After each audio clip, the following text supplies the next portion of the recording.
Assalamualaikum warahmatullahi wabarakatuh.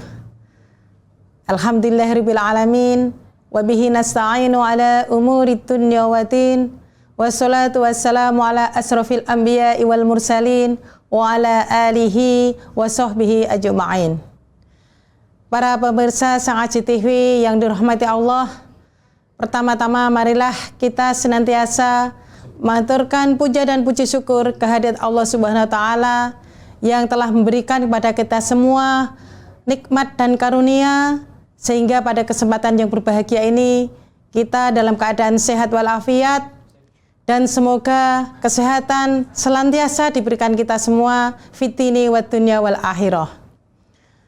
Salawat dan salam semoga tetap tercurahkan kepada Habibina wa Nabiyina Nabiullah Muhammad Sallallahu Alaihi Wasallam, sang suri toladan kita semua. Semoga kita senantiasa mendapatkan syafaatnya ila yaumil qiyamah. Para pemirsa Sang Aji TV yang dirahmati Allah, pada kesempatan yang berbahagia ini saya akan sedikit berbagi inspirasi tentang bagaimana merayakan Hari Raya Idul Fitri dengan mencintai lingkungan. Hari Raya Idul Fitri merupakan salah satu momen yang istimewa.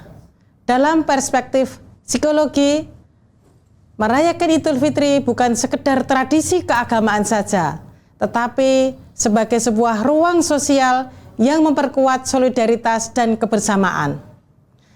Dalam momen itu, kita berkumpul bersama keluarga, berkumpul bersama orang-orang yang kita cintai, silaturahim, saling memaafkan, dan saling berbagi kebahagiaan.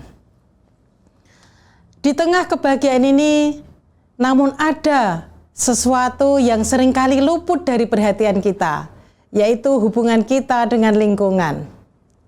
Setiap datang Hari Raya Idul Fitri, kita menemukan sebuah pola yang sama, yaitu konsumsi yang meningkat, kemudian penggunaan bahan plastik sekali pakai, misalnya ada gelas, piring, sendok, botol, dan juga limbah parcel yang tidak ramah lingkungan.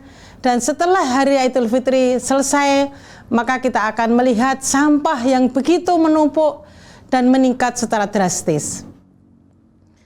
Dari data Kementerian Lingkungan Hidup dan Kementerian Kehutanan menunjukkan bahwa di Indonesia ada fenomena bahwa sisa makanan dan sampah plastik merupakan dua penyumbang terbesar dalam komposisi sampah nasional.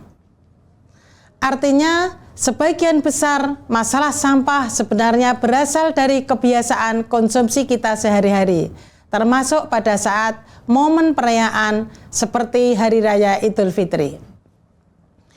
Indonesia menghasilkan lebih dari 60 juta ton sampah setiap tahun. Dan sebagian besar sampah tersebut belum dikelola dengan baik, dan 40% komposisi sampah tersebut dari jenis yang sulit untuk diurai. Padahal jika kita kembali pada nilai-nilai dasar yang diajarkan dalam agama Islam, kita menemukan pesan yang sangat jelas tentang pentingnya menjaga alam dan menjaga keseimbangan dalam kehidupan. Dalam Al-Quran kita sudah seringkali mendengar bahwa kita manusia sebagai khalifah fil ardi. Dan juga dalam ayat yang lain kita mendapatkan perintah untuk menjalankan kehidupan ini dengan menjaga keseimbangan. Kulu wasrobu wala tusrifu. Makan dan minumlah, tetapi jangan berlebih-lebihan. Sebenarnya nilai menjaga lingkungan sudah ada sejak kita kecil ya. Sejak kecil kita diajarkan oleh orang tua kita, oleh keluarga kita. Tetapi mengapa masih saja terjadi persoalan sampah? Persoalan sampah sebenarnya bukan sekedar persoalan pribadi dan bukan karena persoalan pengetahuan belaka. Namun ada beberapa hal yang bisa menyebabkan secara umum mengapa sampah atau persoalan sampah ini masih menjadi hal yang perlu kita perhatikan. Yang pertama adalah kebiasaan sosial yang belum berubah. Banyak orang dari masyarakat kita berpikir bahwa membuang satu sampah tidak berdampak besar bagi masyarakat. Kalau semua orang berpikir bahwa hanya membuang satu sampah, semua orang berkontribusi membuang satu sampah, maka lama-lama sampah tersebut akan berdampak besar bagi kehidupan kita. Yang kedua, adanya budaya konsumsi yang semakin meningkat. Di zaman kemajuan seperti ini, orang seringkali cenderung untuk melakukan pilihan untuk memilih produk-produk yang bersifat instan, yang seringkali dibungkus dengan plastik yang sekali pakai. Hal itu akan menjadi penyumbang yang sangat besar bagi tertumpuknya dan juga lingkungan kita atau lingkungan kita yang kurang sehat.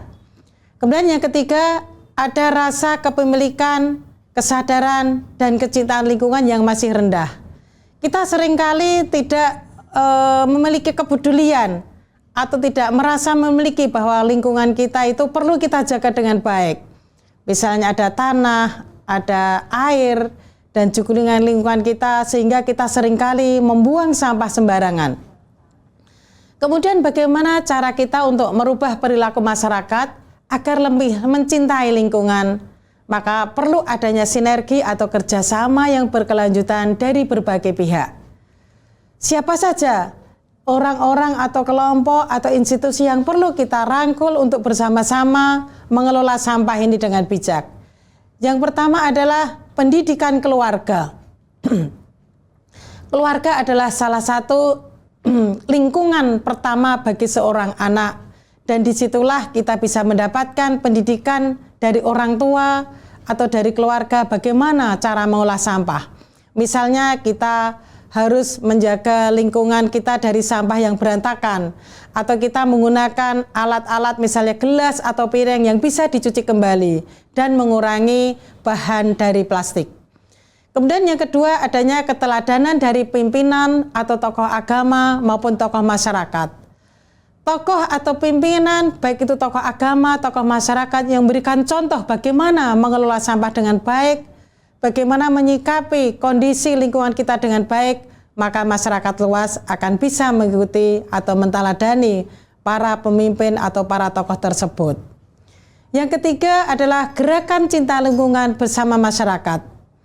Saat ini banyak sekali gerakan-gerakan yang diciptakan oleh masyarakat dalam mengelola sampah, misalnya dengan adanya sedekah sampah, atau ada juga yang melihat atau mencikapi dengan bank sampah. Ada juga yang membuat gerakan kampung bersih dari sampah dan sebagainya. Itu adalah gerakan-gerakan yang dilakukan oleh masyarakat secara bersama-sama dalam menyikapi adanya persoalan-persoalan lingkungan tertentu, terutama terkait dengan sampah dalam lingkungan keluarga dan masyarakat. Yang keempat adalah sekolah dan kampus sebagai pusat pendidikan dan keteladanan lingkungan. Dari sekolah mungkin kita bisa melihat bagaimana diajarkan mengelola sampah, kemudian menjaga lingkungan bersih dan sehat, dan juga mungkin dengan adanya penanaman pohon di lingkungan sekolah dan sebagainya. Di kampus juga bisa sebagai pusat pendidikan dan keteladanan lingkungan dengan cara memanfaatkan kegiatan Tridharma perguruan tinggi. Dari aspek pendidikan, kemudian penelitian dan pengabdian masyarakat, bisa kita lakukan program-program untuk mengenalkan masyarakat, mengenalkan pada lingkungan yang lebih luas bagaimana mengelola sampah dengan baik. Dan berikutnya, pemanfaatan gerakan dakwah dan media sosial untuk mengangkat isu-isu lingkungan. Kita bisa memanfaat para dai maupun daiyah dengan cara materi-materi dakwahnya dengan isu-isu yang terkait dengan lingkungan. Bagaimana menjaga lingkungan, bagaimana kita menjadi seorang khalifah fil ardi. Dan kita juga bisa memanfaatkan media sosial untuk membantu mempublikasikannya agar bisa tersebar lebih jauh dan lebih luas. Dan yang berikutnya adalah membangun kebiasaan kecil yang konsisten. Hal-hal yang besar kadang bisa dimulai dari hal-hal yang kecil. Tidak mesti harus dimulai dari hal yang besar. Dengan membiasakan kita dengan membiasakan kita semua mengolah sampah lingkungan kita dengan baik, secara konsisten dan secara bersama-sama bisa membantu adanya pengolahan sampah di lingkungan kita sehingga terjadi lingkungan yang sehat dan bebas dari persoalan-persoalan sampah. Para pemirsa yang dirahmati Allah, momen Hari Raya Idul Fitri saat ini mari kita gunakan untuk merefleksikan diri kita semuanya, untuk muhasabah diri kita.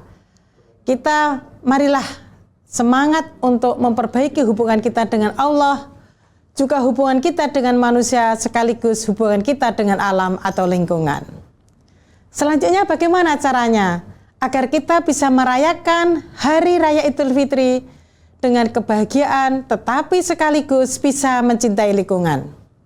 Yang pertama, merayakan Hari Raya dengan kesadaran penuh terhadap lingkungan. Ada beberapa hal yang bisa kita lakukan, antara lain kita merencanakan menu dan jumlah makanan secara realistis. Saat kita merayakan Idul Fitri, banyak sekali warga masyarakat kita yang membuat makanan khas ataupun minuman khas yang itu sebagai bentuk jamuan atau mungkin untuk menyiapkan kepentingan keluarga dan tamu kita. Maka kita harus merencanakan menu tersebut dan jumlah makanan yang realistis. Jangan sampai terjadi jumlah yang berlebihan kemudian sisa dan itu akan menjadi basi dan akan menjadi sampah. Yang kedua, kita mengutamakan konsep masak yang sederhana dan cukup. Apabila kurang nanti bisa kita tambah lagi, dan apabila makanan kita berlebih maka kita bagikan kepada tetangga atau saudara atau masyarakat sekitar kita. Kemudian yang kedua, bagaimana cara kita agar bisa mencintai lingkungan saat Lebaran atau Hari Idul Fitri, yaitu dengan mengurangi penggunaan bahan dari plastik sekali pakai. Nah, ini juga ada beberapa tips yang bisa kita lakukan. Misalnya kita memilih menggunakan piring, sendok, maupun gelas yang dapat dipakai ulang saat menjamu tamu. Jadi mengurangi seminimal mungkin agar tidak menggunakan bahan dari plastik yang sekali pakai. Dan yang ketiga, kita bisa membawa tas belanja sendiri ketika kita membeli kebutuhan hari raya. Bisa memilih produk yang kemasannya minimal atau yang ramah lingkungan. Ini dalam rangka untuk membantu kita semua ketika hari raya tetap ramah dan cinta terhadap lingkungan. Kemudian tips yang ketiga adalah mengelola sampah dengan lebih bertanggung jawab. Ya. Bagaimana caranya? Yaitu dengan cara memisahkan sampah organik dan anorganik di rumah. Kemudian kita bisa memilah dari mana yang bisa kita olah kembali, mana yang memang sudah tidak bisa diolah dan sebagainya. Dan yang kedua, mengolah sisa makanan menjadi kompos sederhana. Sebenarnya ini adalah sesuatu yang bisa dilakukan secara praktis dan bisa dipelajari dan bisa kita praktekkan dalam masyarakat secara mudah. Dan yang berikutnya adalah menyetorkan sampah plastik ke bank sampah atau mungkin ke tempat sodako sampah yang kini saya kira sudah banyak berkembang di berbagai daerah dalam masyarakat kita. Dan yang keempat, menanamkan nilai cinta lingkungan kepada anak-anak sejak dini. Tadi sudah kita sampaikan, dari rumah kita bisa mengajari anak-anak kita sejak awal bagaimana agar lingkungan kita bersih, sehat, mengelola sampah dengan baik, membuang sampah pada tempatnya, dan memilih bahan-bahan yang ramah terhadap lingkungan. Yang kelima, menjadikan contoh model bagi lingkungan sekitar. Kita misalnya sebagai seorang tokoh masyarakat, sebagai dai atau daiyah atau mungkin tokoh dalam lingkungan tersebut bisa menjadikan contoh bagaimana kita bersikap dalam mengelola sampah di lingkungan kita. Para pemirsa yang dirahmati Allah, topik tentang pencintai lingkungan mungkin dianggap sederhana atau mungkin sepele atau mungkin topik yang membosankan, tetapi nyatanya kesadaran kita belum semuanya optimal, sehingga masih banyak masalah-masalah yang kita hadapi. Padahal mencintai lingkungan juga bagian dari bentuk ketaatan dan juga ibadah kepada Allah.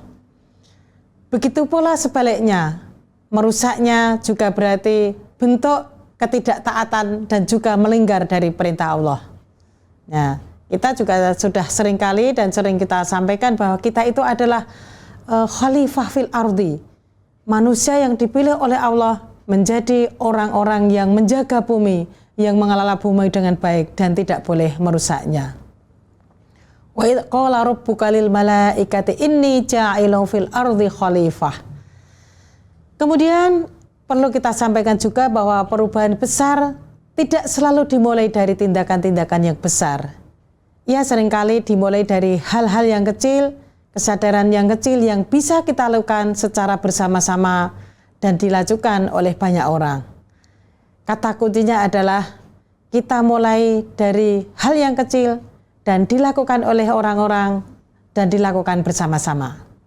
Para pemirsa yang dirahmati Allah, semoga setiap perayaan yang kita lakukan, seperti halnya perayaan Hari Raya Idul Fitri tahun ini, tidak hanya meninggalkan kenangan yang indah bagi keluarga dan masyarakat kita, tetapi juga meninggalkan jejak kebaikan bagi lingkungan kita, tempat tinggal kita semuanya.